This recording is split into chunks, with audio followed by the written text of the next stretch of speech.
LiberalViewer presents.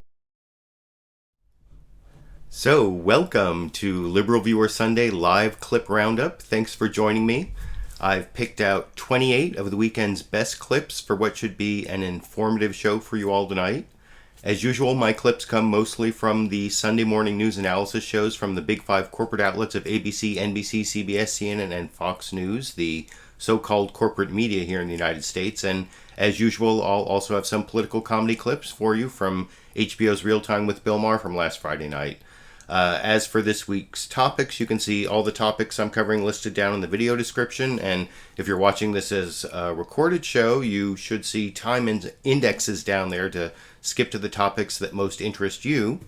Again, I'll be starting with the 2016 U.S. presidential campaign, which took up the bulk of the Sunday morning shows. Again, I'll have 16 clips on the Republican side, a little over half the clips for the night. Then I'll have one clip on money and politics, where, as usual, I'll have to correct Bill Maher on a misleading soundbite that the Supreme Court says money equals speech, which isn't true. Next, I'll have 7 clips on the Democratic side of the race, covering Hillary's emails, Vice President Biden's possible entry into the race, and a couple lesser known of the opponents to Hillary Clinton, but no Bernie Sanders clips this week, unfortunately. And then I'll end the show with several clips on the issue of race, including a clip from Ken Burns, a clip from Bill Maher and his guests again, and a couple clips from a backstage conversation Hillary Clinton had with some Black Lives Matter activists. To start, though, as I said, I'm going to begin with Republicans first, which unfortunately is mostly the Donald Trump show. But before I get to that, I want to start with the official political comedy, not the Donald Trump political comedy, but the official political comedy from Bill Maher's monologue last Friday, where he pointed out Republicans have been having actually a lot of problems this year before Donald Trump, over in this clip. Oh, the Republicans are tearing their hair out. Well, this week, first off, looks like the Iran deal, Obama's Iran deal, is going to go through. So, rough year, Iran deal, gay marriage, Obamacare confirmed by the Supreme Court, and now doctors say the Trump that has been growing inside them is inoperable. Yes, Donald Trump, America's great orange hope, unveiled his immigration plan this week, and it is huge. It's a 3-point plan called Cinco Goodbye-o.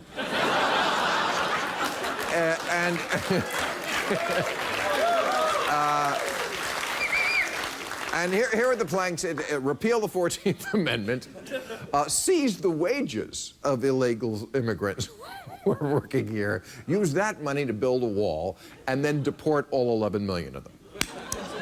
Is any of this possible? No, but it gave millions of Fox News viewers their first erection in years. And you know...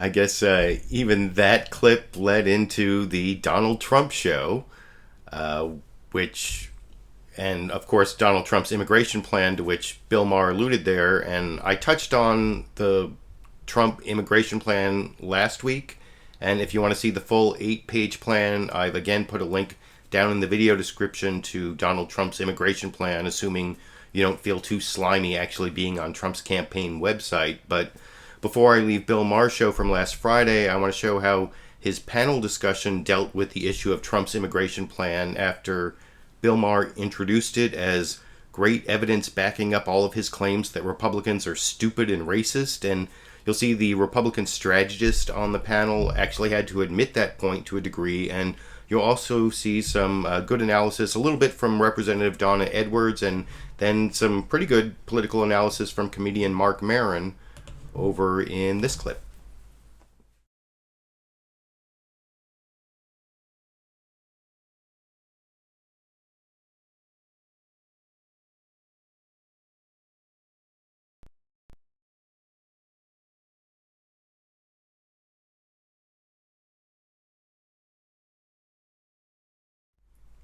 Sorry, I had a little bit of a technical difficulty. Let me try it one more time here. You were complaining, as by all the conservatives complain about this, about me and most liberals, that we're dismissive of conservatives, the rednecks, the Tea Party. We think they're stupid and racist. And I say they're stupid and racist.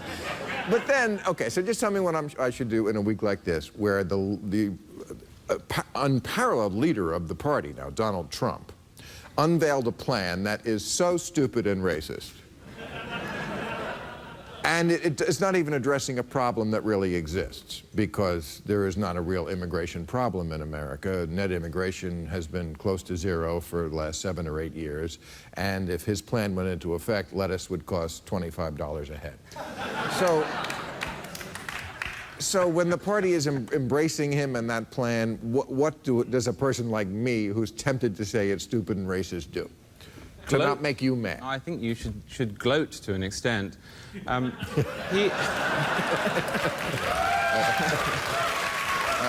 No, look, I'll say this. I don't think he'll be the nominee. I don't think he'll win a single primary. I do think it's worrying. Well, they keep saying that. Right, they do. They keep saying, oh, he's not going anywhere, and then he goes further. Look, it's worth it.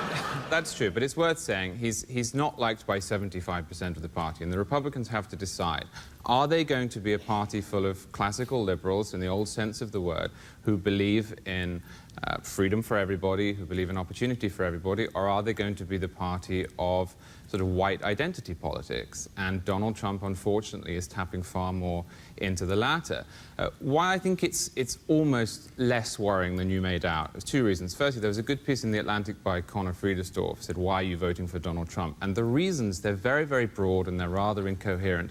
And so's he. I mean, today in Alabama, he just held a huge rally in Alabama that was just I mean, he was on an LSD trip, essentially. There's no coherence. But the other candidates are now imitating him. They're trying to out-Trump Trump. Ben Carson says he would use drones on the Mexican border. I'm not kidding. He's going to incinerate the motherfuckers from the sky. Yeah, that's just shy of somebody saying, well, what about camps? Maybe we could have camps. There was a guy on the radio who said that the other day. We should, if they stay and and we try to send them back and they don't go, we should make them slaves. The problem that the Republicans have is that it's bad rhetoric, it's divisive, and he's their guy. Well, he must have been molested by a gardener or something. I don't know where this... I mean,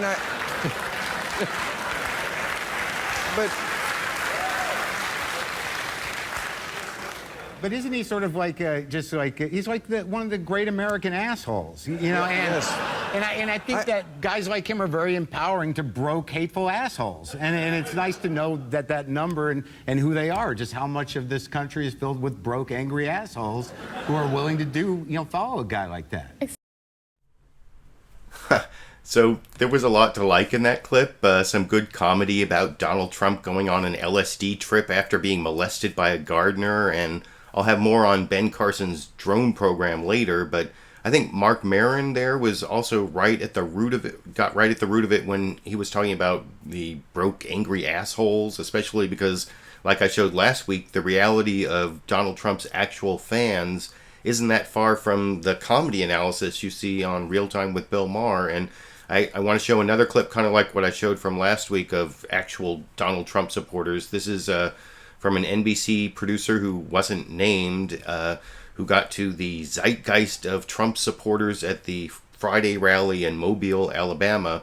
And for those who listen to my show and don't actually watch it, this is one clip that you really have to watch the screen, because there's all this copyrighted music in the background that hopefully I won't get any copyright claims for, and you can barely hear what they're saying some of the times, but they put text underneath them so you can understand what they're saying, from some of the Trump supporters on Meet the Press this morning over in this clip.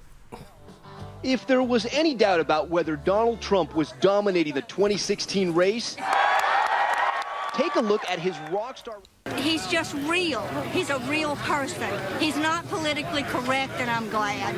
Well, as I never have voted Republican in my life, I've been a Democrat. You could vote Republican for Donald Trump? There's a possibility. There's a possibility. I think he's not exactly programmed. I mean, I think he believes what he says. He's a little rough, and I think people like that. One thing is that we've got such a thin skin nowadays. He's showing us how to be tough again.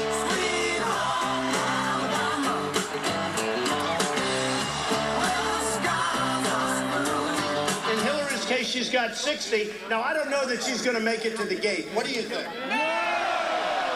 Read the art of the deal when you negotiate with... Let's assume that somebody else becomes president. Wouldn't that be horrible? Wouldn't that be horrible? Sure. And we're getting our troops ready. We have 28,000 troops over there. And we're getting ready, just in case, Bob, we're going to fight, we're going to protect. We get nothing. We get nothing.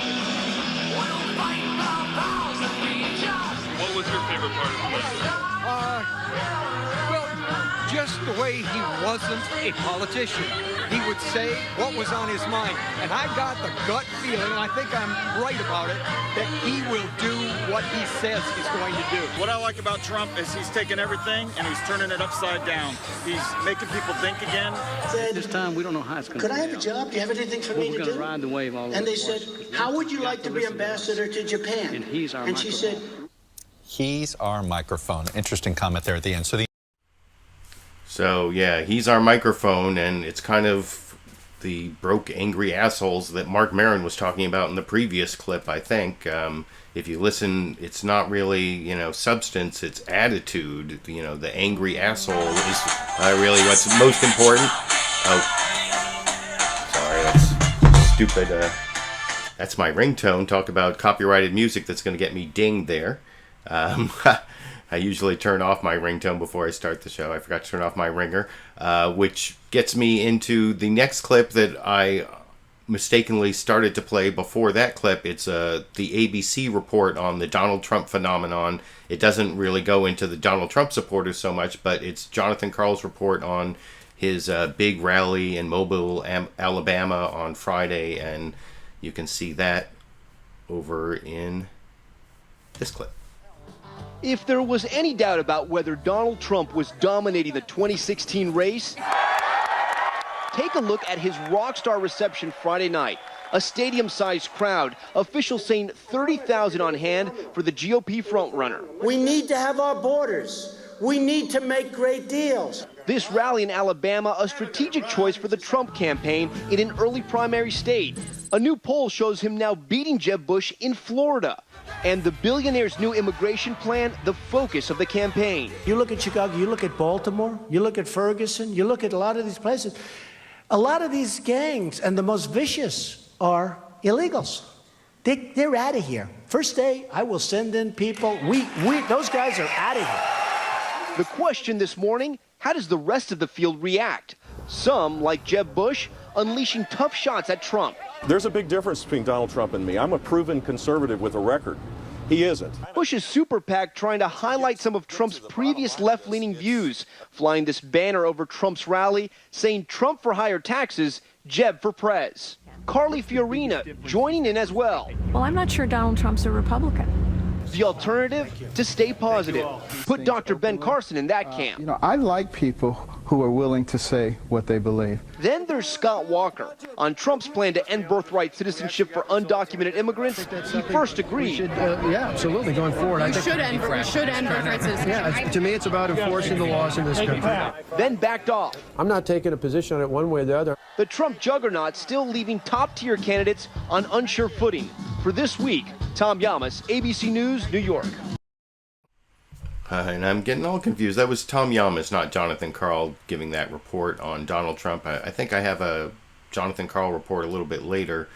But first I want to show George Stephanopoulos in his telephone interview with Donald Trump, trying to get him to explain his immigration plan and how he would pay for it. He shows like this conservative group saying it would cost, hundreds of billions of dollars, and it would cost the economy, it would be a big drag on the economy. And you'll see Donald Trump never really answers the question. That's the heart of Trumpism. Don't get confused by the facts or the details, which I'll show. This is George Stephanopoulos, like I said.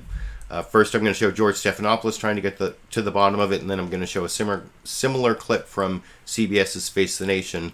This is ABC this morning that you can, in the clip you can see here. Now, and your new immigration plan, you've been talking about on the stump, all of your opponents having to react to it. At this point, Jeb Bush, one of the people that reacted to it, saying it's going to cost hundreds of billions. And look at this from the American Action Forum conservative group. They say the federal government would have to spend roughly $400 to $600 billion to address the 11.2 million undocumented immigrants. Each immigrant would have to be apprehended, detained, legally processed, transported to his or her home country. In turn, this would shrink the labor force by 11 million workers, reduce real GDP by $1.6 trillion. Are you willing to pay that price, and where are you going to get the money? Well, first of all, they're wrong. And, Jeb is a very low-energy person. He'd never be able to do it. He's the one that said they come out of an act of love, okay? This is an act of love. These are people coming, and many of them, you look at what's happening with the crime, many of them are really causing tremendous problems. And they would be out really fast, immediately. First day we start that movement. But we need a wall. We have to get a wall. We need great security, and we're going to have a wall that will be not let people in, George. And, by the way, legally, if you're legal, you can come in and we'll But let me press you on the cost right there, Mr. Trump. They're saying $400, $600 billion. It would require a big government apparatus to take everybody down. If you don't think those numbers are right, how much is it going to cost, and where are you going to get the money? Well, it's costing us $130 billion a year, and that's peanuts compared to what the real cost is, George, for the way we have it now. You have so many illegals. We don't even know how many illegals. I hear 11 million. I hear 30 million. The government has no idea. We have lost control of our country. We've lost control of our borders. The government has no idea how many illegals there are. I've been hearing 11 million for 5 years. Then the other day I heard 30. Nobody has any idea. So if there's no idea, how are you going to round them all up? Where are you going to get the money? Where are you going to get the forces? Exactly how are you going to do it? What are the specifics here? It's called management. The first thing we have to do is secure the border, but it's called management. And we'll get people back in, the really good ones. We're going to expedite it so they get back in, so they can at least come in legally. But you keep declaring how you're going to do it, but you don't say how. Excuse me, George? You declare how you're going to do it, but you don't say how. George, I'm telling you, it's called management. You can do this, and we can expedite the good ones to come back in. And everybody wants that, but they have to come in legally. We have a country. We're a country of laws. We're a country of borders. How can you have a country without a border? How can you have a country without laws?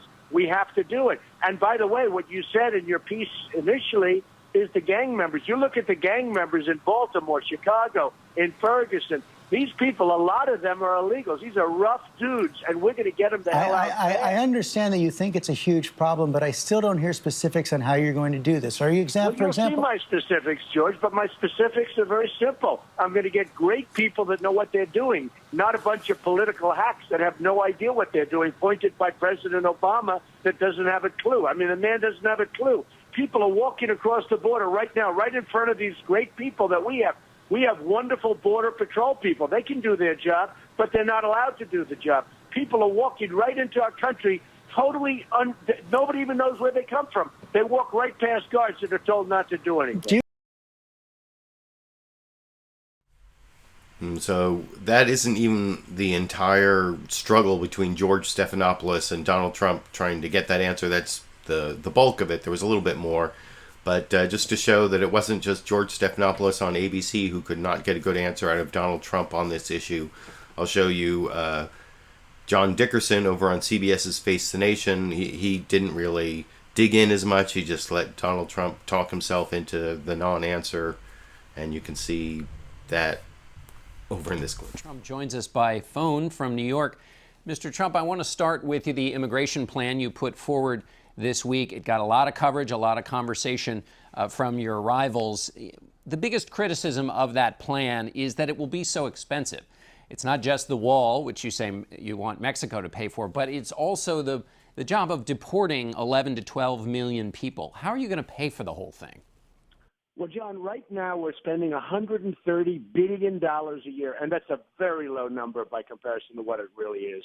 We're having tremendous trouble. You know, when you look at Ferguson and you look at St. Louis like the other night, and you look at, let's say, Baltimore and Chicago, the gangs, you know, many of these gang members are illegal and they're tough dudes. They'll be out of there so fast your head will spin. Those numbers aren't calculated in the 130 billion. We're a nation of laws.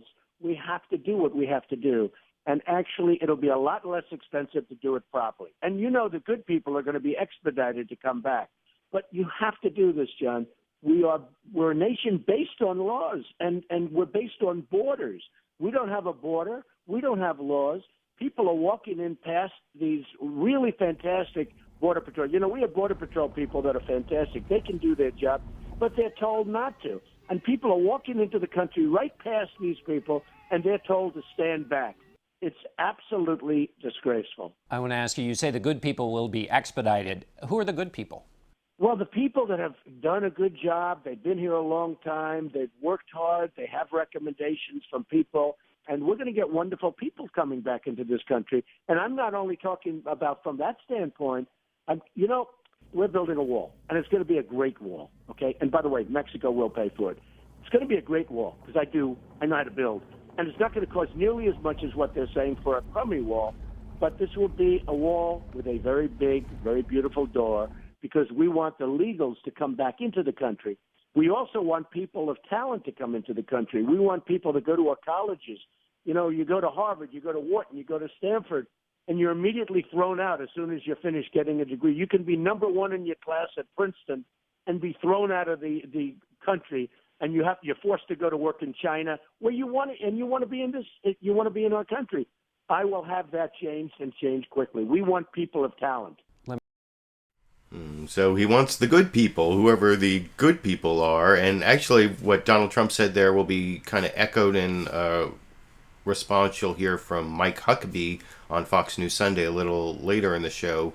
But as to who the good people are, I want to transition to a clip from CNN's State of the Union where they had on the campaign manager for Donald Trump's campaign. Let me make sure I get his name right. It's Corey Lewandowski.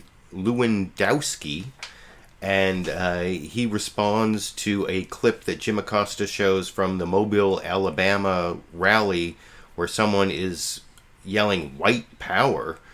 And and he also talks about this homeless immigrant who was beaten by Donald Trump supporters in Boston.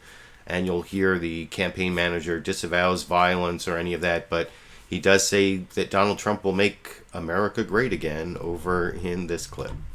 There were some reports that at the event in Alabama, there was a man in the crowd at one point shouting white power. There's that situation in Boston that cropped up a couple of days ago where these two men beat up an immigrant and said Trump was right. Are you concerned that this rhetoric, this anti-immigration rhetoric, is going to spiral out of control and people are going to get hurt? Well, look, nobody's condoning violence, and Mr. Trump would never condone violence. And you know, I don't know about the individual you're talking about in Alabama. I know there were 30,000+ people in that stadium. They were very receptive to the message of making America great again because they want to be proud to be Americans again. There's nothing wrong with being proud to be an American. Now, we would never condone violence. If that's what happened in Boston, then by no means would that be acceptable in any nature. However, we should not be ashamed to be Americans. We should be proud of our country, proud of our heritage.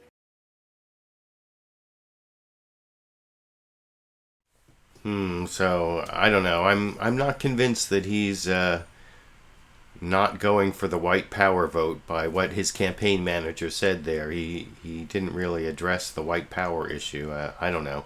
It seems like some of Donald Trump's message is geared towards, the angry broke assholes, or also the angry white male that was has been featured in our presidential campaigns going back, and is having lesser and lesser power in the general election, but is still an important segment of the Republican base, I guess, is what we're seeing from the rally there where someone's yelling white power.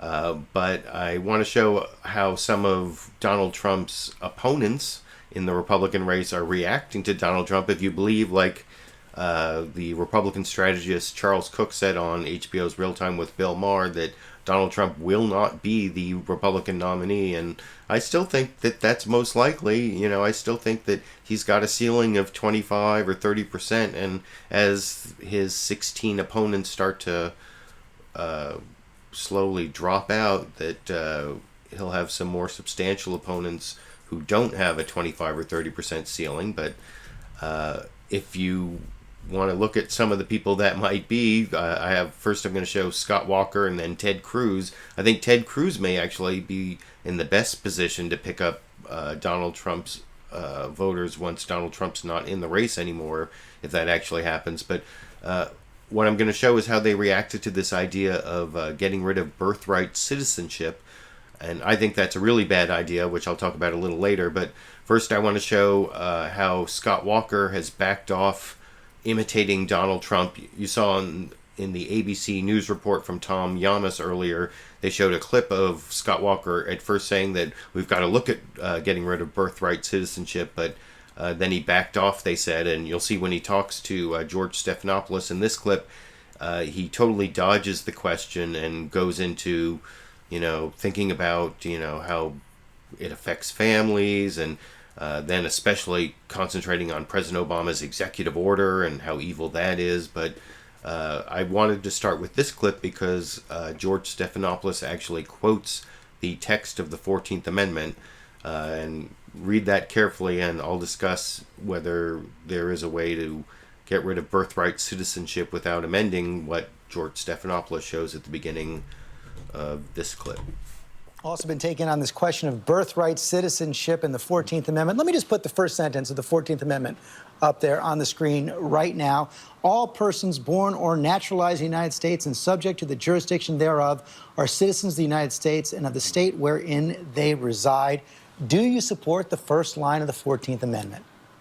Well, George, let me step back for a second to tell you an interesting story. Last month, I was in a small town in Iowa called Plainfield. In fact, I lived there as a kid for a while, and a family came from Waukesha, Wisconsin, to confront me. The father in particular was upset that I was one of the 25 governors that went to court and stopped the president. And I told that father, in a very tense situation with the media all around, including some from ABC News and others out there, I told that father I felt bad for him and his family. I really do. I feel bad for families like that. But I told him that this president had said, I believe some 22 times before he did what he did last November, that he couldn't do it. He said that he was the president, not the emperor, that he wasn't above the law.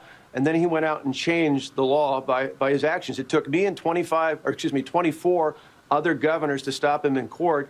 The problem here, we need to address the root problem of the issue, which is we need a president who's going to secure the borders, not just give lip service to it like we've seen over the past couple of decades, secure the border and enforce the laws. My point all week has been and continues to be, as it was last month, until we address those core problems, we're not addressing the real issue, and Americans are right to be upset with that. I understand that's what you feel we have to address, but this is a simple yes or no question. Do you support that line of the 14th Amendment?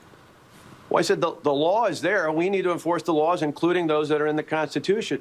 My point is having this debate about anything else when we don't have politicians who are committed to actually securing the border and enforcing the laws, which means, very simply in our country, E-Verify, making sure that every employer ensures that the people working for them are legal to work in this state, in this country. That will resolve the problems we're talking about, and that's what I've been talking about this week. So you're not seeking to repeal or alter the 14th Amendment?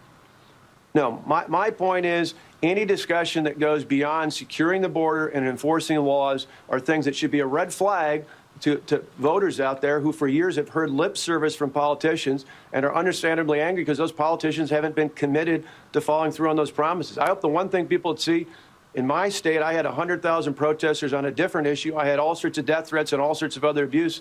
I think people in my state will tell you whether they agree or disagree with me on the issue. The one thing I do is when I make a promise, I follow through on it. My promise is to truly secure the border and enforce the laws of this great country. Let's talk.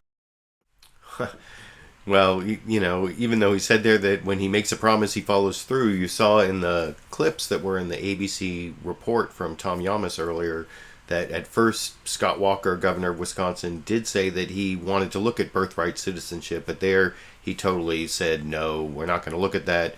It's, some sort of ploy to misdirect people from securing the border and what's really important. And that actually is very similar to the argument that I'm going to show next from Senator Ted Cruz, who has been one of the few Republicans who's tried very hard not to attack Donald Trump. And like I said earlier, I think he's the best positioned Republican to pick up Donald Trump's support if Donald Trump somehow implodes and all the people who said he's dead in the race end up eventually being right and he does drop out. Ted Cruz is really well positioned, but what he says is actually very similar to what Scott Walker says, and at least he's being somewhat honest. You know, Ted Cruz has argued before the Supreme Court. He's a lawyer. He knows that what the 14th Amendment says, that, you know, anyone who's born in the United States and subject to the jurisdiction thereof has been interpreted by the Supreme Court going back to like the 1870s, meaning anyone born in the U.S. is a citizen. You know, some people look at that subject to the jurisdiction thereof and they think, well, you know, undocumented or what they call illegal aliens, they're not subject to the jurisdiction, so their children shouldn't be citizens, you know, natural born citizens under the 14th Amendment. But the Supreme Court decided that way back in the 1870s. That's not true. Anyone born in the U.S. is a natural born citizen according to the 14th Amendment. And Ted Cruz, to his credit, not that I give him much credit for much of anything, but he pretty much admits it when he's talking to John Dickerson. Let me make sure I have that correctly here. Yeah, John Dickerson over on CBS's Face the Nation. It actually starts off with Ted Cruz explaining that, and then he gets a follow-up question from John Dickerson where he talks about, you know, securing the border and E-Verify and, you know, all the real steps not changing the 14th Amendment that he supports in this clip. I think birthright citizenship as a policy matter doesn't make sense. We have right now upwards of 12 million people living here illegally. It doesn't make any sense that our law automatically grants citizenship to their children, because what it does is it incentivizes additional illegal immigration. But the heart of what Donald proposed, and indeed what I've introduced, is we've got to get serious about securing the borders. And if you go and you talk with law enforcement, as you know, I represent Texas. We've got 1,200 miles of border with Mexico. When you go visit with law enforcement, when you visit with Border Patrol agents about what works, the number one most effective tool that works is boots on the ground. That's why I filed legislation to triple the Border Patrol. I was very glad to see that Donald Trump agrees with that proposal. The legislation I filed would also increase fourfold the fixed wing and rotary wing aircraft, so we use technology to monitor the border to supplement the boots on the ground. But then beyond that, 40% of illegal immigration doesn't come across the border at all. It's visa overstays. So the legislation I introduced would put in place a strong biometric exit-entry system so we can stop visa overstays. And finally, we should put in place a robust E-Verify system so you can't get a job without demonstrating you're here illegally. It's not that we don't know how to solve illegal immigration. What is missing is the political will to get it done. And as president, I will get it done. We will secure the borders. In 2011, you mentioned that basically, there's a quote here, you said the 14th Amendment provides for birthright citizenship. I've looked at the legal arguments against it, and I will tell you, as a Supreme Court litigator, those arguments are not very good. Mm-hmm. So as a legal matter, though, it can't be touched, right? Well, no, that's not true. So there are two different pieces. There's the policy matter and the legal matter. As a policy matter, I think now, and I thought then, we should end birthright citizenship. And in 2011, in that same conversation, I publicly said we should end birthright citizenship. Indeed, I said so in writing. Now, there's a second question: how does one do it?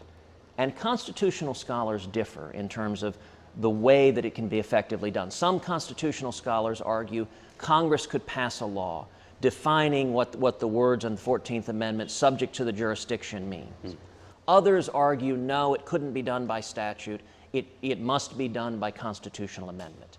My view, there's a good faith argument on both sides. We should pursue whichever one is effective, but as a policy matter, we should change the law. But what I also said in that interview, and I think this is important, John, is we're facing a crisis with illegal immigration, a law enforcement crisis, a national security crisis. Any change in birthright citizenship, be it a statute or a constitutional amendment, will take many, many years. So the first priority should be securing the border, and we can do that with a president, unlike President Obama, who will actually enforce the laws and get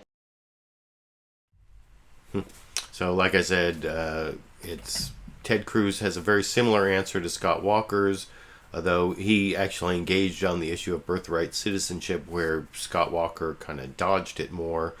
But both of them say that that's not the most important policy, and that's also similar to what you hear from New Jersey Governor Chris Christie, who was on CBS's Face the Nation and repeatedly said that Donald Trump's immigration solutions are simplistic, and he also dealt with this issue of birthright citizenship, saying that he understands the frustration, but it's also not really the most effective way to deal with the problem.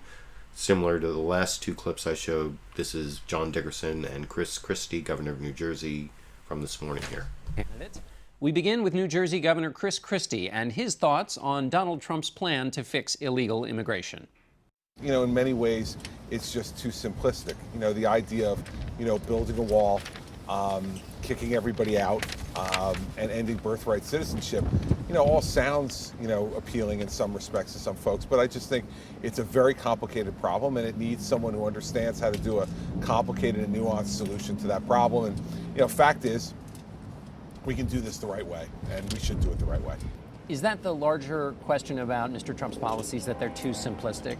Listen, I haven't listened to every one of his proposals that he's put out there, but I'll say this, I understand why the American people are frustrated. They're frustrated because they feel like the government can't do anything right. They can't execute on anything. And I think the difference here in my approach is they know that I'm a guy who knows how to enforce the law. I did it as U.S. attorney. I'm doing it as governor of New Jersey in very difficult circumstances with Democratic legislature. What they want is to have a detailed plan that they know someone can execute on and enforce, and I've had the history of doing that. You mentioned birthright citizenship. Your position is what on it? It's in the Constitution, and I don't think that we should be looking to change it. Now, what I said was, if we wanted to have comprehensive immigration reform, I'd be willing to listen to anything. But the truth of the matter is that's not something we should be being focused on. That's an applause line. The fact is, it's in the Constitution. Let's talk about the things that we can fix and fix simply without having to amend the Constitution, where we'll need, 2/3 of the Congress and 38 states to agree. And after the last election. So that's lawyer and governor of New Jersey, Chris Christie, admitting what most legal scholars will tell you, that the 14th Amendment guarantees citizenship to anyone born in the United States, and if you want to change that, you need to change the 14th Amendment by an additional amendment to the Constitution, which isn't really going to happen, is not something that you should promise the voters when you're running, like Donald Trump has supposedly said. He's got these lawyers who know how to do it, and they're going to do it by passing a statute or somehow challenging the 14th Amendment. But I'm a lawyer, as I point out every now and then, and I've read the cases, including that one going back to the 1870s, and unless the Supreme Court overrules a precedent going back to the 1870s, that's not going to happen without a constitutional amendment. And of course, a constitutional amendment taking away citizenship from people born in the United States is not going to happen either. So the next response to Donald Trump that I want to show isn't completely Donald Trump. This is one of the other frontrunners in the Republican side of the 2016 campaign, Dr. Ben Carson. I guess at a recent rally, and I saw before I started the show, some of the people waiting for me to start, someone was saying that they were frightened by a video of Dr. Ben Carson's rally, and you saw Bill Maher claim that Dr. Ben Carson was saying he was going to use drones on the border to destroy illegal immigrants from the air. And over on CNN State of the Union, the guest host this week, Jim Acosta, actually asked Dr. Ben Carson about that. And this takes a long time, but he eventually makes it very clear, read my lips style, that he's not going to use drones to kill any people, just to destroy caves on the border, I guess. Although this actually starts with a question about the term anchor babies, which if you look anchor babies up in the dictionary, it's an offensive term, but Dr. Ben Carson thinks that's silly political correctness over in this clip. A few days ago, let's put this up on screen. You said, quote, if somebody comes here for the purpose of having a baby so that they have an anchor baby, we should keep that family together and send them back where they come from. Let me ask you, Dr. Carson, some people consider the term anchor baby a racial slur. What do you think? I think it's silly political correctness. Everybody knows what we're talking about. We need to talk about the actual issue and stop getting, pulled off into the weeds and saying, you can use this term, you can't use that term. It's so silly. And let me ask you about something else you said earlier this week. You said that the United States should consider using drone strikes to secure the border with Mexico. What did you mean by that? Obviously, drones are used now for surveillance along the border. Are you talking about taking drone strikes at the U.S.-Mexico border? It was quite clear what I was talking about. I said that drones are excellent for surveillance. Along that border, we have miles and miles of fences. And, I went there last week and didn't see any Border Patrol people. And those fences are so easy to scale. It's almost like not having a fence there. So drones can help with the surveillance. In no way did I suggest that drones be used to kill people. And I said that to the media at the time. I said, some of you are going to go out and say Carson wants to use drones to kill people on the borders. How ridiculous. At some point, I hope we have some responsible media which actually focuses on the problem. We have a huge security risk there. And talking to some of the sheriffs down there on the border, Sheriff Babus, Sheriff Daniels, some of the other law enforcement agencies, listen to the frustration. You should have them on your show and let them talk. Right. About what's actually going on down there. And it seems like we have not only the cartels to deal with, the drug smugglers, the people smugglers, but we have the federal government, which is not being helpful. Yeah, over the last couple of years, they've released 67,000 of those people. Yeah, but Dr. Carson, there were some reports that said that you were, at the very least, considering drone strikes on cartels down there at the border. You're saying under no circumstances would you use drones for military purposes along the U.S.-Mexico border? No drone strikes whatsoever? That's a total lie. What I said is it's possible that a drone could be used to destroy the caves that are utilized to hide people. Those hide immigrants need or to be gotten rid of. Who would be hidden in these caves? No, Where the are scouts. These caves? The scouts and the people who are facilitating, all the legal activities. Those caves are very evident. And I hope you have some of the sheriffs in. They can show you the pictures. They can show you what's going on there. We're not getting support from the federal government to deal with these people. They're being outgunned. But Dr. Carson, 56% of that border is not under our control. Okay, but I just want to make sure we button this down. So you're saying that in some instances you would advocate using drone strikes to take out cartels that are bringing migrants across the border? Is that what you're talking about? Wouldn't there be some instances where perhaps innocent people might get killed? Yeah, please. Let's read my lips. Let's do it. Let's read listen very carefully to what I'm saying. I said there are caves. There are caves that they utilize. Those caves can be eliminated. There are a number of possibilities. That could be one of them. I'm not talking about killing people. No people with drones. You would just take out the caves themselves. You would make sure that the caves are empty and then drone them. I think that's, I made that very clear. And I also... So that was Dr. Ben Carson clarifying remarks he made at a rally or some speech he made as to his use of drones. No people, just the caves, I guess. I don't know exactly how drones are more effective on caves than other types of assets or why you would take the caves out with drones, but apparently that's what Dr. Ben Carson wants to do. I'm going to show a few more of the candidates somewhat reacting to Donald Trump, and some of them not reacting to Donald Trump, actually dealing with other important issues, because there are issues other than Donald Trump. But first I want to show Rand Paul, then I'll have a few clips from Mike Huckabee, and then one clip of Carly Fiorina before I move on to the next topic. This is Rand Paul talking to an NBC reporter, although the reporter isn't shown, so I can't remember who it is, and although it's introduced by Chuck Todd on Meet the Press this morning, talking about how Rand Paul is saying that Donald Trump is not a true conservative, and another slight Rand Paul attack on Donald Trump in this clip. I think people are going to have to decide whether they want someone who can say, well, she's fat. Yeah, and I'm so good looking, or she's stupid, or I'm rich and I'm smart because I'm rich.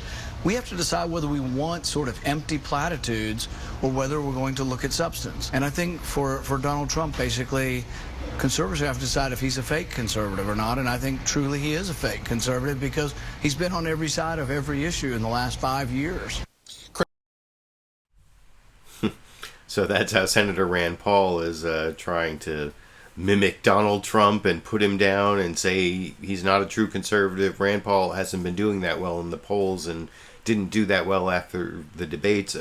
Mike Huckabee has actually stayed pretty stable at around 6%, I think, according to the polls that they showed. And I think that's in a clip I'm not going to show, but this is the first of 3 clips I have of, or 2 clips of Mike Huckabee on Fox News Sunday, talking to Shannon Bream, the guest host, filling in for Chris Wallace.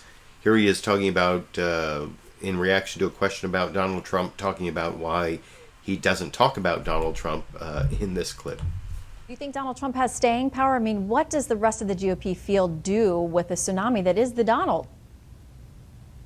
Well, you know, you don't worry about Donald Trump. He's a force to be reckoned with, but you don't reckon with him by dealing with it. You know, I just quit answering Donald Trump questions. He's getting 10 times the amount of coverage that any other candidate is getting.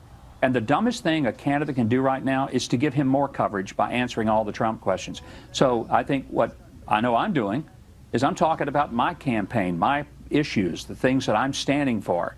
And in time, that's what's going to be more important than simply reacting to any other candidate. There's 17 of us out there. There's plenty to react to. We need to focus on swimming in our own lane and helping to explain to the American people what it is we're going to do to make this country better, not what someone else is going to do to make it worse or whether we like their plans for making it better. And what's really interesting about Mike Huckabee's answer there is the way Fox News Sunday and kind of followed his advice, that they really downplayed Donald Trump. I'm going to show you the introduction to Fox News Sunday in a few minutes when I get to the Democratic side, because it focuses mostly on the Hillary Clinton email scandal in a way that none of the other programs showed it as the top story. But what was never mentioned on Fox News Sunday this morning was the term anchor baby. Donald Trump's immigration plan was almost completely unmentioned. They didn't talk about birthright citizenship at all, which was the hot topic, as I showed in some of those previous clips. The closest they came to discussing immigration was when Shannon Bream went through like their lightning round and brought up immigration as a hot topic, but came at Mike Huckabee from the right on his immigration stance, saying, you know, are you too far to the left because you might consider a pathway to citizenship, or allowing people who, you know, the so-called dreamers who came to the United States as kids and grew up in our school system, you know, letting them have in-state tuition, which is something Mike Huckabee did in Arkansas. That's what Shannon Bream attacks Mike Huckabee on here. And, you know, earlier I said that you're going to hear something similar to what Donald Trump said to what Scott Walker said from Mike Huckabee about how it is you have to, you know, not Scott Walker, Donald Trump, as I said in the first place, where he talked about the good ones and how you don't want to waste people who, you know, have gone to Harvard Business School, or, you know, send them back to China. And yeah, it wasn't Scott Walker, it was Donald Trump. And you'll hear former Arkansas Governor Mike Huckabee make a very similar argument talking to Shannon Bream on Fox News Sunday this morning here. Just about out of time, but I want to make sure we get to a couple of hot topics, give you a chance to respond to some of your critics. Immigration. It is a hot topic out there on the campaign trail. Here's what you said in a 2006 Washington Post interview. You said, quote, "I tend to think that the rational approach is to find a way to give people a pathway to citizenship." You also, as governor of Arkansas, advocated for some type of financial assistance or help for those who were attending in-state colleges but who were in the country illegally. Where are you in immigration? Well, I've always been the same place. Secure the border first. Don't provide amnesty, but don't be irrational. People are not angry about immigration because they hate immigrants. They're angry about immigration because they see their way of life threatened. They see their jobs just disappearing, going to Mexico, to China, to Indonesia. And if we deal with the real acute problems, the immigration problem is not going to be as acute. As far as some of the things like students, look, when you have a student who's valedictorian in one of the state's largest high schools, as we did in my state, the question is, if he's been in our school since kindergarten and he's the top student in his class, should he qualify for a scholarship that other top students qualify for or not? Would we rather have him one day become a neurosurgeon or a tomato picker? And those are the kind of tough questions governors face every day. I've never regretted for taking the stand that you don't punish children for something their parents did illegally. If you did, the next time the person gets stopped in a car, give the kid in the back seat the ticket instead of the dad. Okay, very. Well, I'm glad that there are at least a couple Republicans who are willing to think about the kids who were brought here as, kids who, or the immigrants who were brought here as kids through no fault of their own, how we have to look at them as Americans and as resources and not as people to kick out. And I don't know where Donald Trump falls on that. It's kind of schizophrenic in a way, and Mike Huckabee almost mirrored that same Donald Trump schizophrenia, I think, in that he wants to be tough on immigration but also soft on certain aspects of it. I don't know, let me know down in the comment section how you interpret that. But one of my favorite parts of the Fox News coverage of Mike Huckabee, I'm going to show this a little later. Like I said, I'm going to show the introduction to Fox News Sunday this morning, but here's a teaser for the Mike Huckabee interview that I already showed those two clips from, where they talk about how he just came back from Israel talking to Israeli Prime Minister Benjamin Netanyahu. But what I like about this is they repeatedly refer to Israel as the Holy Land. I don't know, is that bias, or is that just a picturesque description of where he went? Anyway, it's just a very short clip here. Or alignment with anybody makes a difference. Big meeting yesterday. All right, stick around, panel. Up next, Governor Mike Huckabee is just back from a trip to the Holy Land and from a meeting with Israeli Prime Minister Benjamin Netanyahu. We'll get his thoughts on the trip and what he thinks should be done about Iran. Plus, what do you think? I don't know. What do you think? Not what Shannon Bream was about to ask about Hillary Clinton's emails, but what do you think about calling Israel the Holy Land? Is that just a picturesque description, or is that like bias showing that you're looking at the news from a Judeo-Christian perspective? I don't know. Should the news look at geographical places through a Judeo-Christian perspective? Is that bias? You can let me know what you think down in the comment section. And before I finish up with the Republicans, it's been taking me almost an hour to just deal with the Republican race. I want to show another Republican contender, Carly Fiorina, not talking about Donald Trump, but she was over on, let me make sure I get the show correct. Yeah, it's NBC's Meet the Press, where Chuck Todd actually asked her about California and all the wildfires we're having here. Here in Sacramento, if I go outside, most days it's like smoky. I can smell smoke because of all the wildfires out here. And Chuck Todd asked Carly Fiorina, as a Californian, if she understands the reality of how drought is made worse by climate change. And she totally dodges that and claims it's the fault of liberal environmentalists for not building enough dams and reservoirs. And I've actually put a fact sheet, a link down to a fact sheet in the video description showing why that's a really bad idea. And Chuck Todd, to his credit, gives her a follow-up quote from our governor here in California, Jerry Brown, responding to the reservoir and dams argument, saying it's stupid. And it's also an argument that former resigned governor of Alaska, Sarah Palin, made the same argument earlier in the week. And I'll talk about that a little more after you see that clip from NBC's Meet the Press and failed California Senate candidate Carly Fiorina here. In your home state of California, the drought, the wildfires, more evidence is coming out from the scientific community that says climate change has made this worse. Not to say that the drought is directly caused, but it's made it worse. You know what's also made it worse?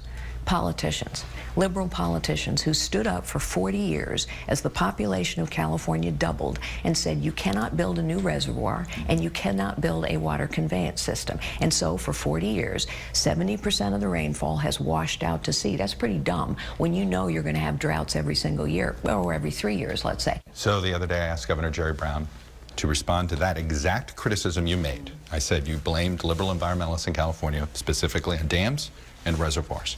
And this is how he responded. I've never heard of such utter ignorance. Building a dam won't do a damn thing about fires or climate change or the absence of moisture in the ground and vegetation of California. So I think these people, if they want to run for president, better do kind of 8th grade science before they make any more utterances. That's a lot of insults, but of course it makes no sense what he just said. It would be helpful if you were fighting fires to have more water. Firefighters in California have difficulty getting enough water now, so they're using other means. It would be helpful to agriculture and everything else to have water saved in the good years so that you could use it in the bad years.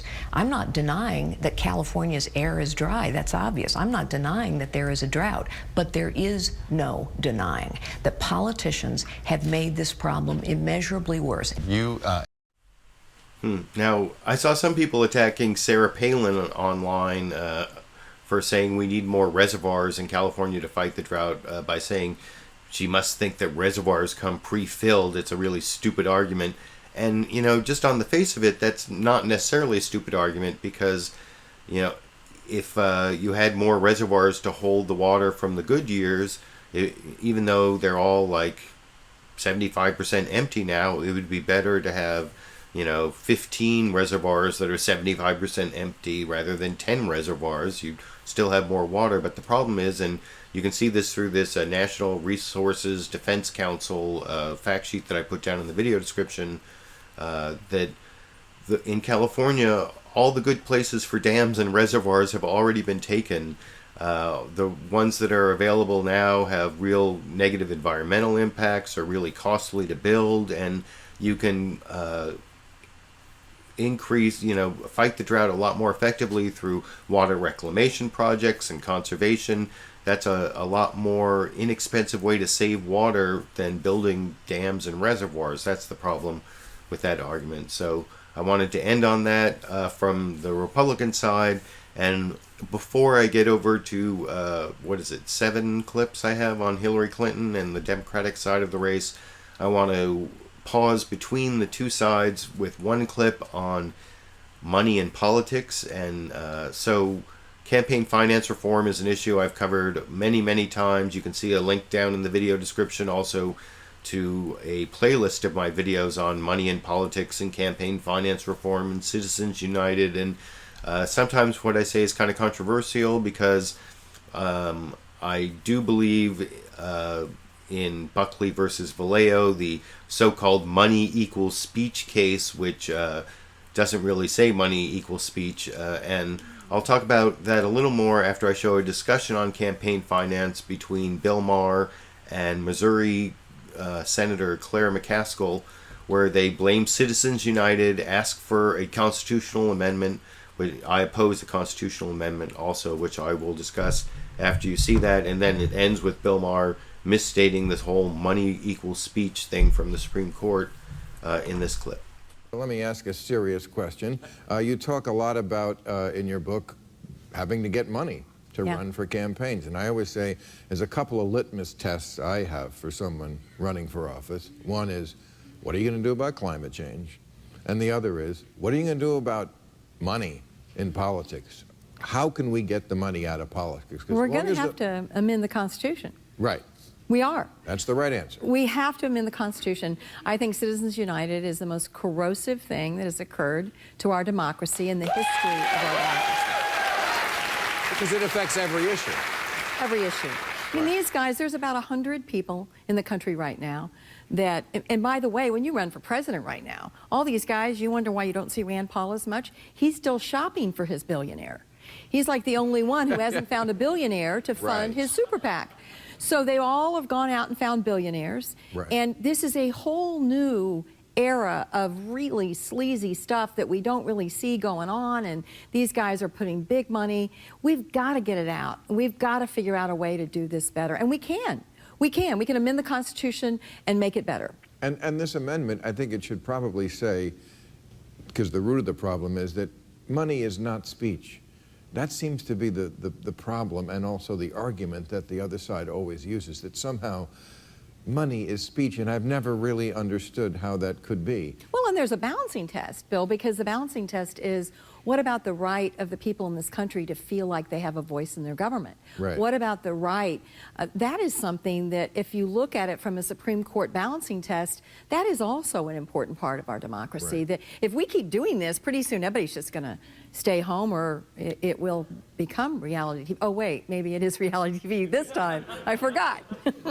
Very good. Yes. Sorry. Okay, so that's another reference to Donald Trump, which I don't want to get into, but I do want to talk a little bit about campaign finance. Now, sometimes when I talk about this, I don't make it clear that I think that there is a problem with money in politics, and I do think there is a problem that money has too much of an influence on politicians, the way they have to be constantly raising money, bundled by lobbyists from these donors, and that now the new influence of super PACs with these billionaires who can give unlimited contributions with supposedly independent expenditures, but it's not really independent from the candidates.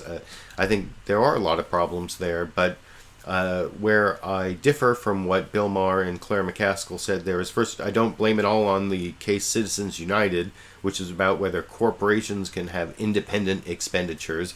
Part of the problem is that this whole idea of independent expenditures isn't really enforced by the Federal Election Commission.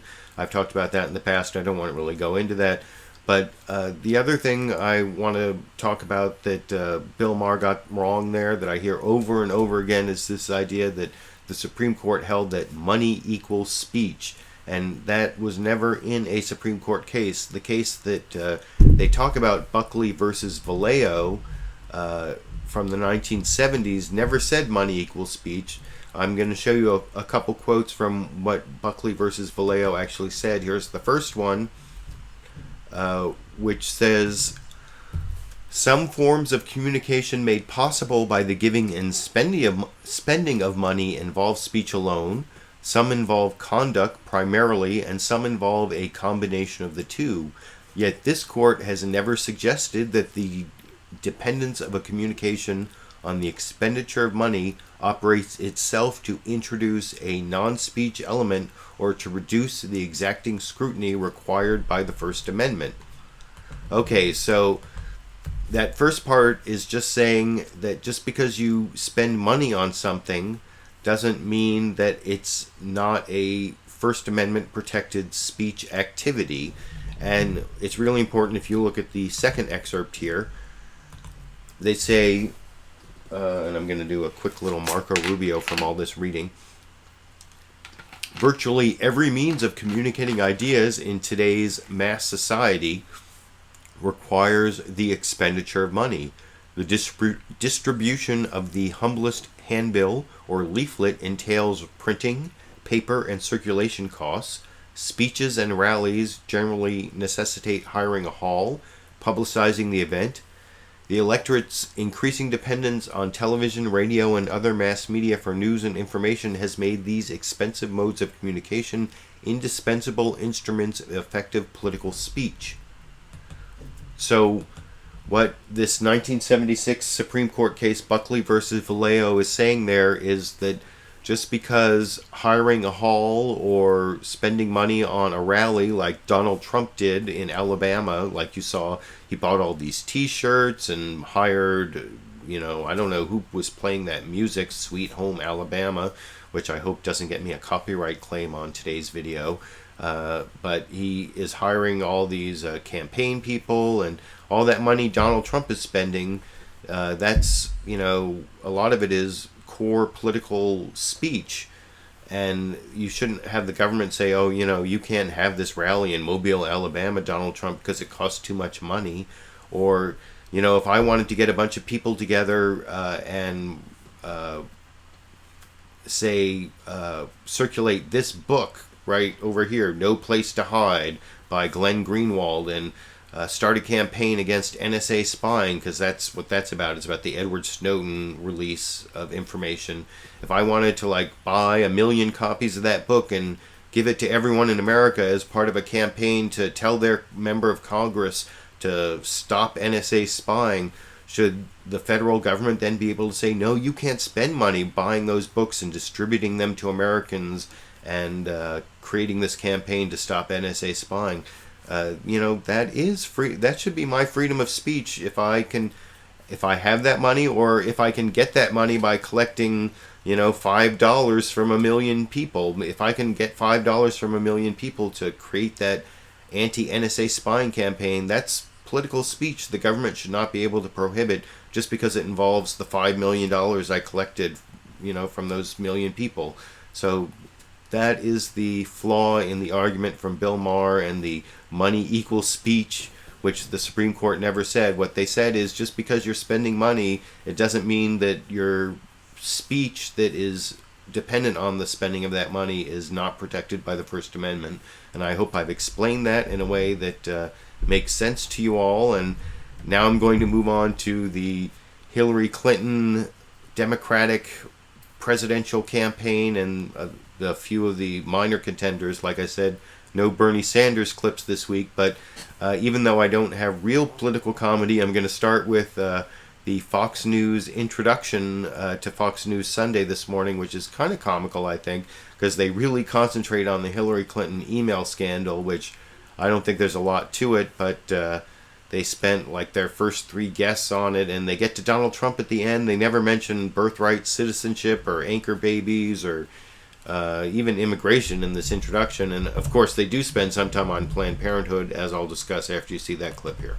I'm Shannon Bream, in for Chris Wallace. The controversy over Hillary Clinton's emails grows. Can her presidential campaign recover? In retrospect, this didn't turn out to be convenient at all. We'll talk to one of Clinton's biggest critics, former U.S. Attorney General Michael Mukasey, about the investigation. Plus, did you wipe the server? What, like with a cloth or something? No. Well, I recently launched a Snapchat account. I love it. Those messages disappear all by themselves. is the former Secretary of State taking the investigation seriously? We'll sit down with former Congresswoman Ellen Tauscher, a Clinton supporter and friend. Then new poll numbers suggest an opening for Vice President Joe Biden. What would it mean for Hillary? We'll talk to Josh Alcorn, a senior advisor with Draft Biden 2016 and a close family friend. Plus, where does the Iran nuclear deal stand? We'll sit down with Republican presidential candidate Mike Huckabee, who just met with the deal's biggest critic, Israeli Prime Minister Benjamin Netanyahu. And I'd like to have the election tomorrow. I don't want to wait. Donald Trump attracts 30,000 to a football stadium in Alabama. Is he now the man to beat? We'll ask our Sunday panel. And the fight over government funding for Planned Parenthood after a new video draws outrage. All right now on Fox News Sunday. So that was the intro to Fox News Sunday. The first three guests were all on the Hillary Clinton email scandal, which, you know, there's not a lot there. And I'm not going to show any clips from Michael Mukasey on that, who did a good job of prosecuting Hillary Clinton and, you know, spinning it as bad as possible. And then that, what was her name? Ellen Tauscher, the former congressperson who's a friend of Hillary Clinton's. She did actually a pretty good job of defending Hillary Clinton.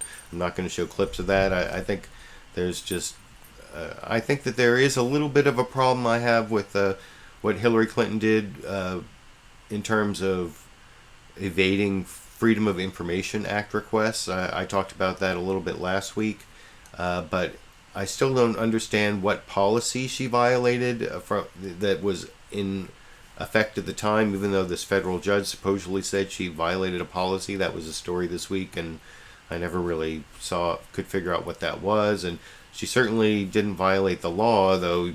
If you listen to Michael Mukasey on Fox News Sunday, and you can see that entire episode down by clicking on the link in the video description, on Fox News, they really think she did violate the law. I'll be surprised if that turns out to be the result of the FBI investigation, but I do want to show how over on NBC's Meet the Press, Chuck Todd did a good job of showing how Hillary Clinton has had to change her story somewhat on the email scandal, and this might make you feel a little bit uneasy about the facts of what's going on, because it's about 90 seconds long, and it shows how her answers have evolved from there being, that she never received or sent any classified information to nothing that she knew was classified or marked classified or classified at the time. There are all sorts of like new parts of her answer that are getting added on in the last several months over in this clip. Campaign in full damage control mode this week. Let's take a look at how her position on this email debacle, frankly, has evolved over recent months. I did not email any classified material to anyone on my email. There is no classified material, so I'm certainly well aware of the classification requirements. I am confident that I never sent nor received any information that was classified at the time it was sent and received. Just yesterday, the State Department said 305 emails have been flagged for further review to see if they contain classified information. I did not send classified material, and I did not receive any material that was marked or designated classified. I opted for convenience to use my personal email account, which was allowed by the State Department. In retrospect, this didn't turn out to be convenient at all, and I regret that this has become such a cause célèbre. But that does not change the facts. The server contains personal communications from my husband and me, and I believe I have met all of my responsibilities, and the server will remain private. I've just provided my server to the Justice Department. You were the official in charge. Did you wipe the server? What, like with a cloth or something? This is the usual partisanization, which I may have just made up a word, of anything that goes on. Nobody talks to me about it other than you guys.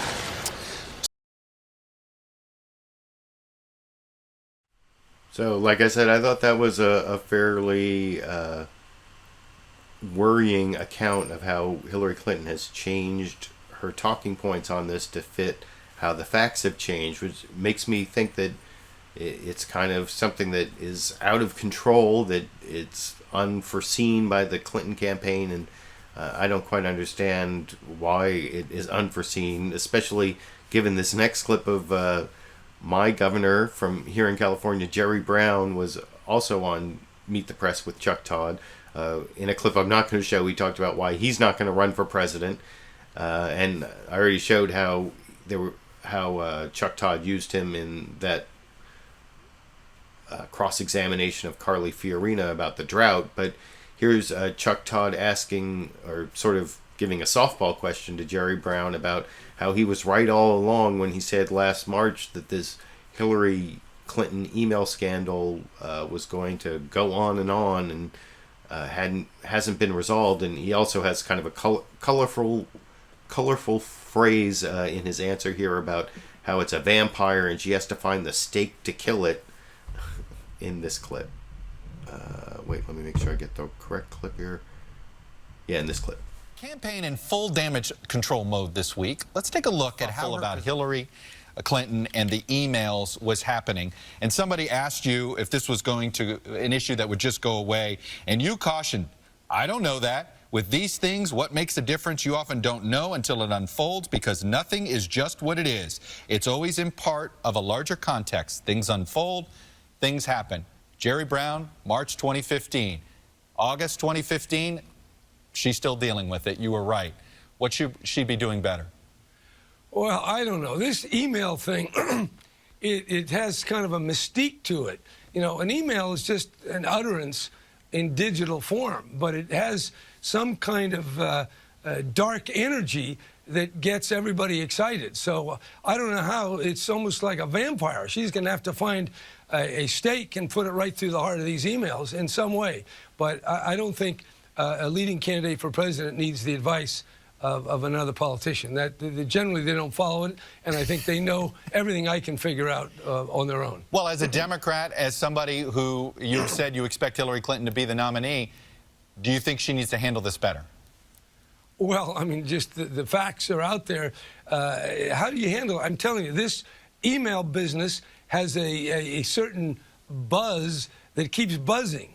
And I have a hard time figuring out why is it such a big deal. But it is, and she'll have to use her best imagination and adroitness to deal with it. So these are things that happen. It's still very early. And I hope that she can get beyond this, because I think as a matter of fact and law and policy and ethics, these emails are not what the pundits are apparently thinking they are.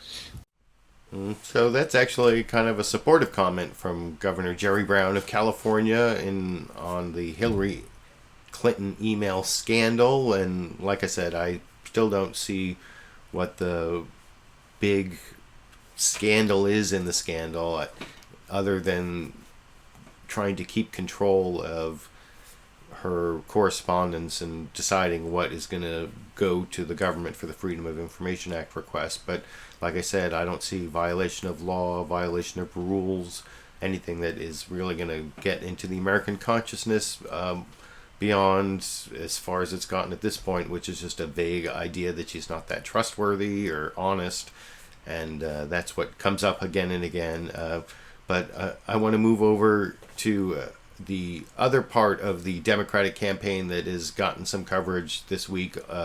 The possibility again that I covered last week that Vice President Joe Biden will get into the race. And this is kind of linked to the possible weaknesses of Hillary Clinton. I'm going to show a couple reports on that, both talking about it being an intriguing idea for the Democrats over the last couple of weeks. First, this is a report from Jonathan Karl. I promised Jonathan Karl would give a report when I incorrectly introduced the Tom Llamas report earlier as a Jonathan Karl report. Well, this is starts off with George Stephanopoulos talking about how it's intriguing, and going over to the Jonathan Karl report on ABC this morning in this clip. Join us live in a moment, but we begin with that brewing intrigue on the Democratic side. Vice President Biden calling populist star Elizabeth Warren to Washington for a secret meeting on Saturday. ABC's John Karl tracking all the latest from the White House. And John, this is the strongest sign yet that Biden taking a serious look at this race. It sure is, George. This is a meeting between the two Democrats who could potentially pose the greatest threat to Hillary Clinton if either one of them decided to run. Now, Warren, of course, has emphatically ruled out running. Biden is seriously considering it. It is hard to imagine anything that would give him a bigger initial boost among base Democratic voters than support from Warren. Warren, by the way, has been decidedly cool about Hillary Clinton's campaign. Just listen to this clip from a recent interview with WBZ in Boston. Was it a mistake for your party to anoint her as the nominee so early on? I don't think anybody's been anointed. So Biden clearly sees an opening here with that lukewarm comment. Absolutely, and especially in recent polls on the question of honesty and trustworthiness. Hillary Clinton is suffering largely as a result of this email controversy. Look at this recent Quinnipiac poll nationally. Only 37% say that they trust Hillary Clinton. 57% say no. When you look at Biden's numbers, they're almost exactly the reverse. A strong majority say that they find Biden honest and trustworthy. The question is, would he be willing to make that case if he did run? What are they saying about timing his advisors? I talked to one supporter this week who said it looks like Biden's saying he's about 60-40 to run, and they're feeling some pressure to make an announcement soon. Yeah, now what Biden himself is telling people, I am told, is that he's got quite a bit of time. He says the real deadline is that first Democratic debate, which is October 13th. But one very close Biden advisor told me yesterday that he believes that Biden has to do much quicker, has to make this decision much quicker. He starts, of course, way behind. He has no national organization, no fundraising. If he's going to run, he's got to get moving. Okay. So that was how ABC covered this meeting between Vice President Joe Biden and Senator Elizabeth Warren that got the buzz going. And it was also all the buzz at the beginning of CNN's State of the Union, where the guest host Jim Acosta actually used it to say the State of the Union was intriguing because of this story, kind of mirroring what you heard from George Stephanopoulos there about the intrigue in the Democratic Party in that last clip. And then he moves it over to Jeff Zeleny, the reporter for CNN State of the Union, who gives a similar report on why Joe Biden and Elizabeth Warren met, basically saying he's trying to tap into the progressives if he's going to run. And then at the very end, you'll see Jim Acosta actually admit that this may be just like a ploy to get the media to talk about something that may not actually be that much of a real story over in this clip. Hello, I'm Jim Acosta in Washington, where the State of our Union is intriguing. Breaking news about a secret meeting between Joe Biden and Senator Elizabeth Warren at the vice president's residence. Why all of the mystery? The meeting comes as Biden is considering a last-minute run for the White House. Warren has pledged not to run herself, but has not endorsed Hillary Clinton. Could this mean a Biden-Warren ticket is in the making? CNN's Jeff Zeleny broke the story. And Jeff, what do we know about the meeting? It sure has everybody talking. Good morning, Jim. I mean, for anyone who thought that Vice President Biden may not be seriously considering this, this is the latest sign that he is considering it, and considering it very strongly. Now, I am told that they met for just a little over an hour over lunch, just the two of them without any of their aides around, and they talked about the economic policy and the message that the vice president would need if he would decide to run for president. Now, Jim, as you know, there is no one who has their finger on the pulse of progressives and economic populists across this country more so than Elizabeth Warren. So many of them wanted her to run at the time on her own. She did not, of course. But the fact that the vice president came down to Washington just specifically to have this meeting tells us a couple things. One, he is getting more direct advice on what he should do. He wanted to hear from Senator Warren and hear what people are saying out there. So, Jim, we've moved from a phase of is he going to how would he run if he decided to. He's talked to fundraisers this week. He's talked to a political strategist about how he would map out a campaign. But the meeting on Saturday, I'm told, was specifically about how he could tap into the frustrations out there of progressives and liberals. And she, of course, has her hand on that and has more of an insight than anyone else inside this Democratic Party. All right, Jeff Zeleny, thank you very much. I was told by a prominent Democratic strategist that this may have just been done to get people talking in Washington, and noted that Hillary Clinton had a meeting with Elizabeth Warren last December. Okay. What? Someone on a cable news program admitting that one of the stories they've all been covering might just be a misdirection by someone who's playing the media to just get coverage? I don't know. I'll be interested to see whether Joe Biden actually decides to run. Several pundits I saw, who I'm not going to take clips from, we're talking about whether he has a lane or whether he has like an area to run, because Bernie Sanders is already running to the left, and Jim Webb is running to the right, and Martin O'Malley is even running like to be the younger version on the left, and Joe Biden certainly isn't younger. So where is it that Joe Biden finds his space to run? I don't know if he actually can find space in the current field, but I'm going to show a couple clips of the lesser contenders. No Bernie Sanders this week, like I said, but I'm going to show one clip of Jim Webb and one of Martin O'Malley, and I don't find either of them really that electrifying or persuasive. First, Jim Webb talking about, this is from over on CNN State of the Union. Jim Acosta confronted him with something he said in like 1979 about being against women in combat, and asked him how, now that a couple women have actually successfully graduated from the Army Ranger School, so they're going to be special forces basically, and it was really impressive. I saw that news conference earlier this week. Here's how Jim Webb responded to that in this clip. On all of these issues, economic fairness, social justice, national security, working together, that we would be able to, get into this in a very different way once things calm down, and they will. And let me ask you about this issue of women in combat, because that's been in the news this week, as you know. And in 1979, you famously wrote, "Women can't fight," and you drew upon your experience as a combat veteran. This week, we saw the first female soldiers compete in the Army's rigorous Rangers School. I suppose you're going to take all of that back, aren't you? No, first of all, let's just say this. What were you doing in 1979? I was about 8 years old. Okay, So. all right. I mean, I came back from a very hard war where more than 100,000 Marines were killed or wounded. I had my views about how the political process should be dictating to the military the way that they make changes. And I didn't title that article, by the way. And if you read the article, it was a strong article on women in combat. But times have changed. They have changed. And if you look at my record as a government official, when I was Secretary of the Navy, I opened up more billets to women than any Secretary of the Navy in history. We did it by having the military talk to the political process. My record in the Senate was very clear on this. And I am totally comfortable now with the military being able to make these decisions in a way that it goes to performance. And I'm very proud to look and see these two women are West Point graduates, and they went through the rigorous training, and the military should be able to decide how they would be used. Let me pose another.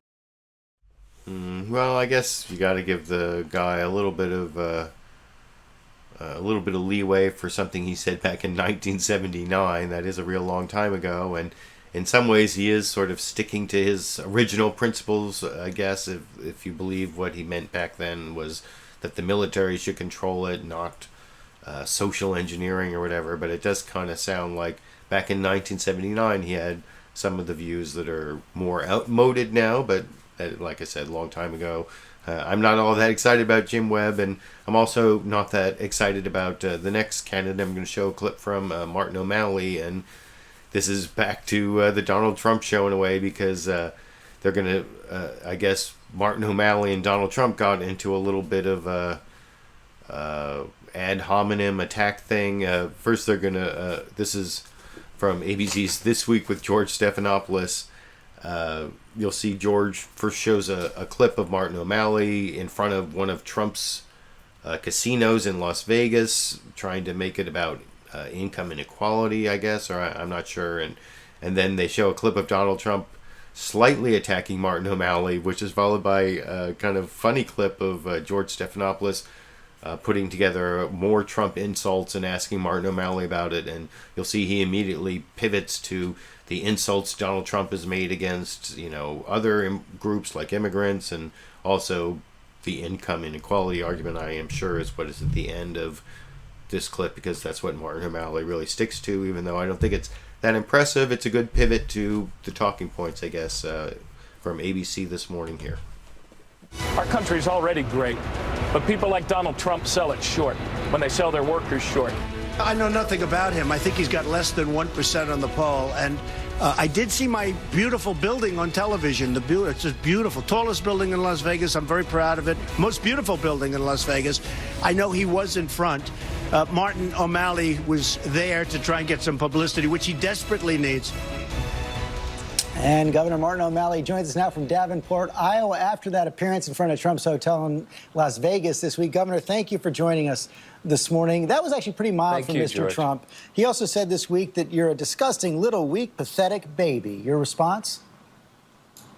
My response is I'm not going to get into a name-calling debate with Mr. Trump, but I do take great exception to the hateful language that he uses with regard to whole groups of new American immigrants. And I also have a great deal of disagreement with the economic policies he espoused, which are good for billionaires but bad for working people, including those folks working at minimum wage at his hotel that he will not even allow to have the right to be heard and to bargain collectively for better wages. The biggest challenge in our country right now, George, is how do we get wages to go up again for Americans instead of down? 70% of us are working harder but not getting ahead. And that's not the way our country's supposed to work or our economy's supposed to work. And Mr. Trump's policies are absolutely the wrong sort of policies that would perpetuate this sort of wage stagnation. You think I don't know, maybe I should have even used that clip for my political comedy clip at the beginning, because Donald Trump says you're a weak little baby. How do you respond? I don't know.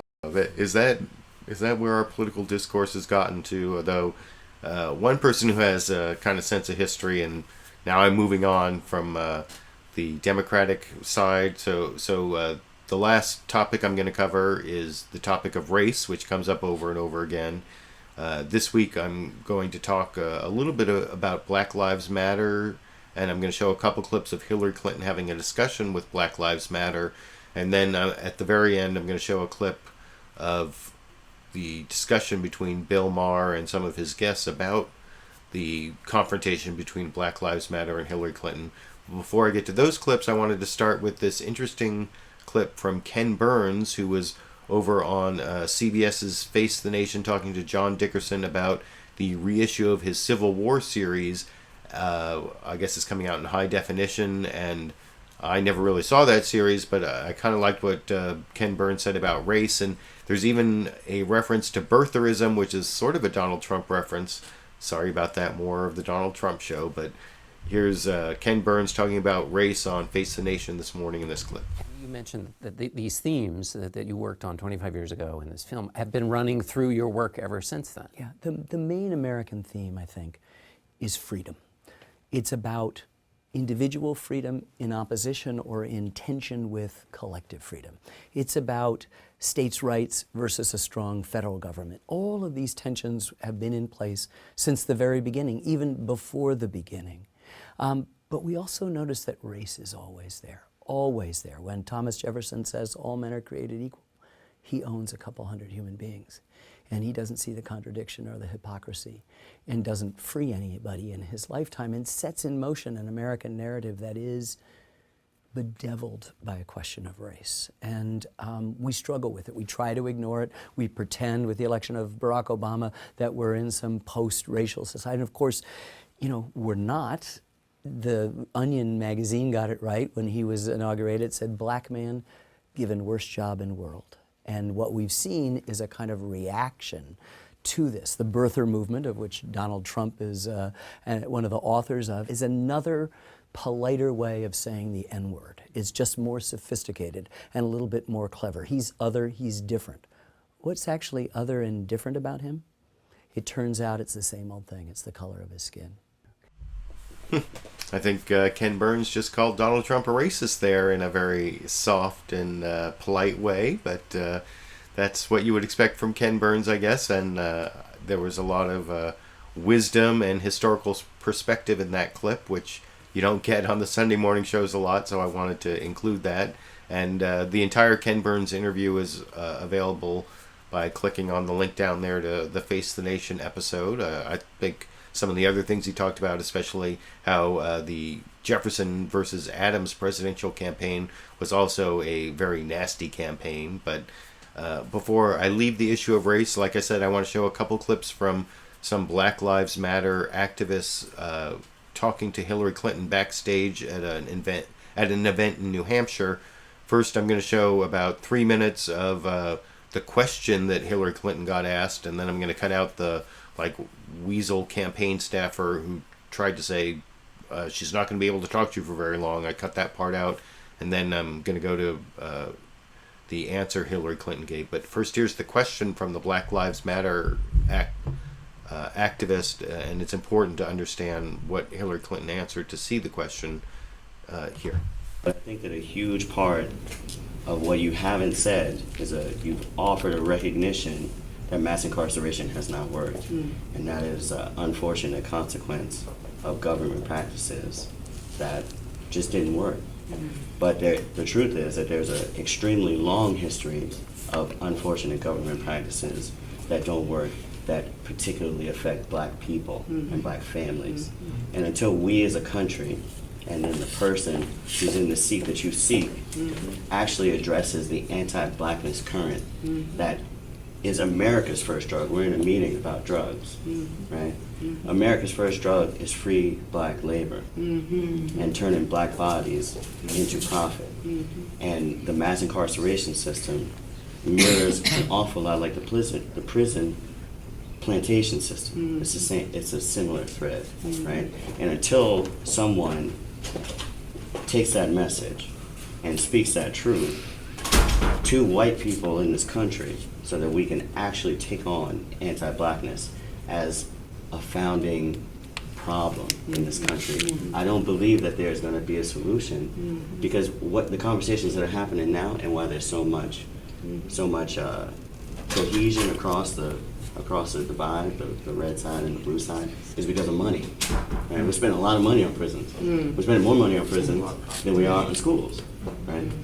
But if we look at it from a lens of let's solve this financial problem, and we don't look at the greater bottom line, that African Americans who are Americans are suffering at greater rates than most other people, every other people, for the length of this country, then it's not going to go away. It's just going to morph into something new and evolve. And I genuinely want to know, you and your family have been, in no uncertain way, partially responsible for it, more than most.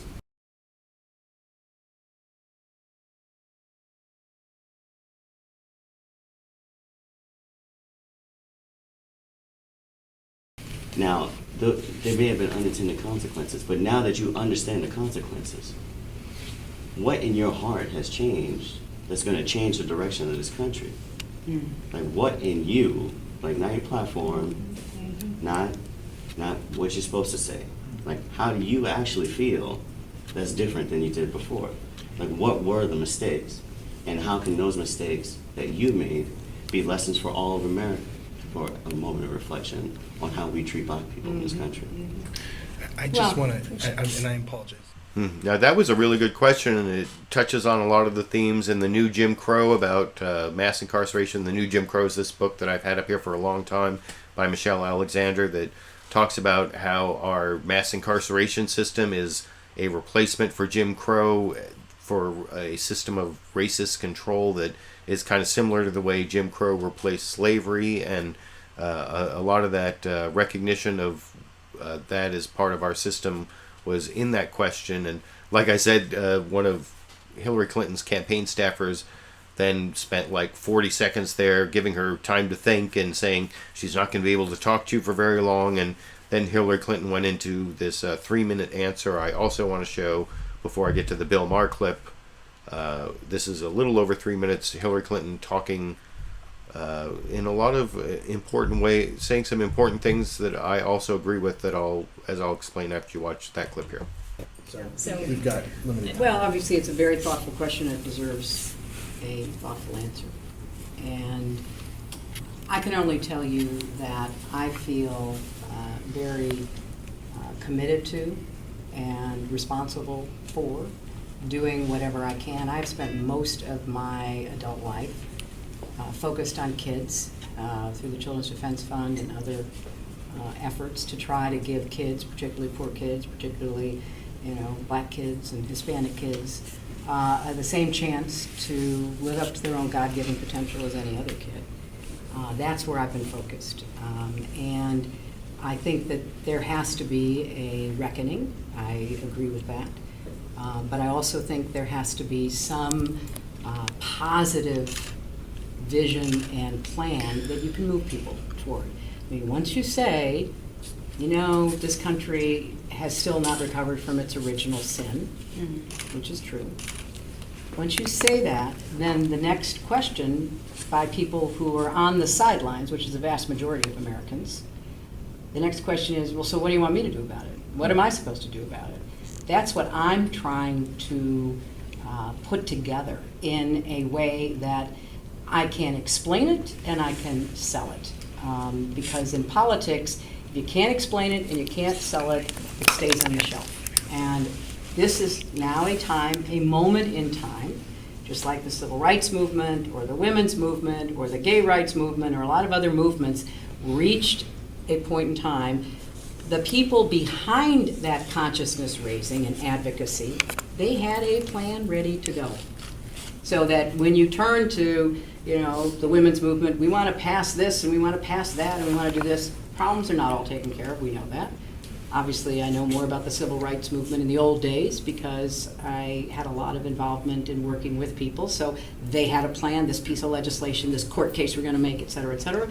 Same with the gay rights movement. We're sick of homophobia, we're sick of being discriminated against, we want marriage equality, and we're starting in the States and we're going to keep going until we get it at the highest court of the land. So all I'm saying is your analysis is totally fair. It's historically fair, it's psychologically fair, it's economically fair. But you're going to have to come together as a movement and say, here's what we want done about it. Because you can get lip service from as many white people as you can hack into Yankee Stadium and a million more like it, who are going to say, oh, we get it, we're going to be nicer, okay? That's not enough, at least in my book. That's not how I see politics. So the consciousness raising, the advocacy, the passion, the youth of your movement is so critical. But now all I'm suggesting is, even for us sinners, find some common ground on agendas that can make a difference. So I thought it was important to show you that 3-minute or so answer from Hillary Clinton and the 3-minute or so question. That's not the entire exchange between Hillary Clinton and those 3 activists. I put a couple links down in the video description to part 1 and part 2 that was uploaded to the Good channel on YouTube, and there's a lot more to it, and there's a little bit of a contentious back and forth between them that I didn't show, but I wanted to show that question and answer, and the main point about how grassroots activists raise the consciousness, but then it has to translate into actual legislative action. Because the last clip I want to show tonight is from HBO's Real Time with Bill Maher, where you'll see Bill Maher quotes a very short part of that extended extended Hillary Clinton clip I showed, and talks about the difference between activists and people who actually get, legal changes enacted. And I want to discuss that a little more after you watch that last clip for tonight here. Because, conservatives certainly don't have a monopoly on, I think, being unhelpful in the national debate. Good example this week. Okay, for the second week in a row, a Democrat, last week it was Bernie Sanders, this week it was Hillary Clinton, got a bit of an earful from the Black Lives Matter folks. We talked about it last week with our guest, Talib Kawil. Okay, so now, I didn't say this last week, but I'll say it this week. There are people who say the phrase should be all lives matter. I disagree. That implies that all lives are equally at risk, and they're not. Black Lives Matter is the right. But I want to read what Hillary Clinton said in response when she was being asked about this. She said, what am I supposed to do about it? In politics, if you can't explain it and you can't sell it, it stays on the shelf. I don't believe you change hearts. I believe you change laws, you change allocation of resources, you change the way systems operate. This is a fundamental difference between a lot of fuzzy-headed liberals who just don't get it, and people like Barney Frank, you perhaps, yes, not perhaps, who understand, because you're in there, you understand you have to actually change laws. You can't just change how people think. Right, there's a difference between a hashtag and actual legislation. Right, Except don't,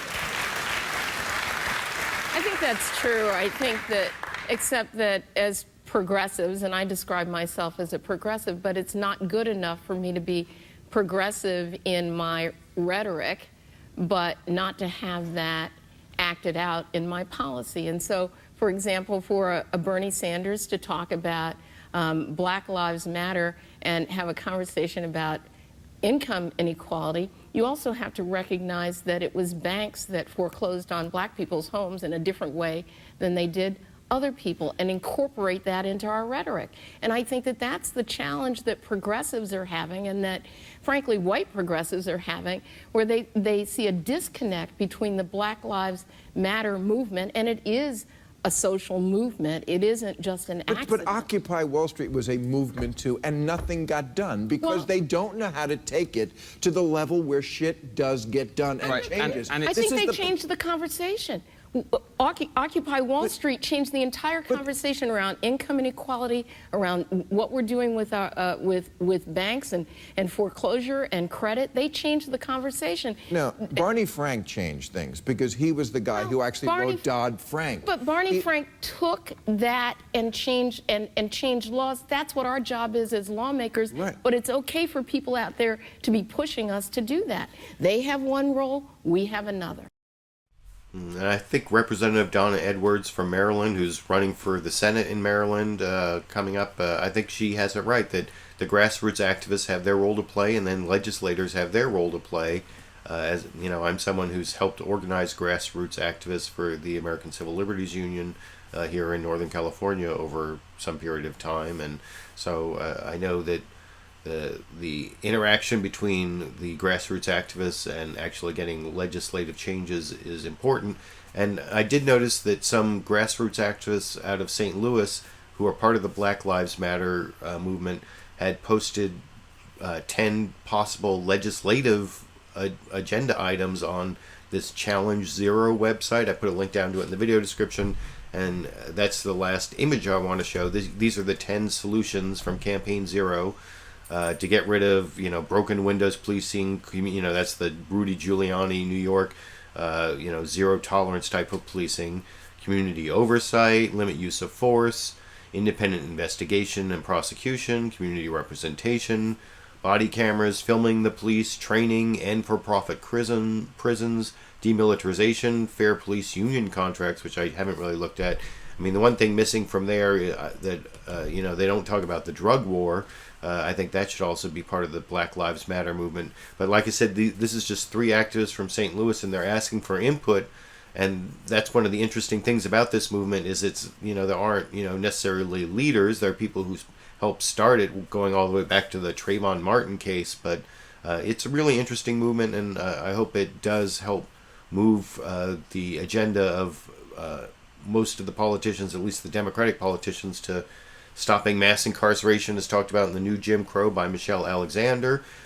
Also, if you hover your mouse up in this corner of the video, you should see a little eye where you can click and either become one of my patrons and help me out to continue making these videos through the 2016 election.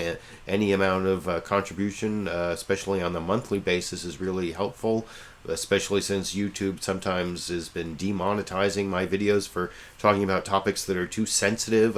Also, if you click up there, you should see a possibility of doing just a direct donation through fan fundraising if you live in one of 4 or 5 or 6 countries. I don't know what it's up to right now, but I really appreciate all of you who support my videos that way, all of you who just watch and comment and give me a thumbs up.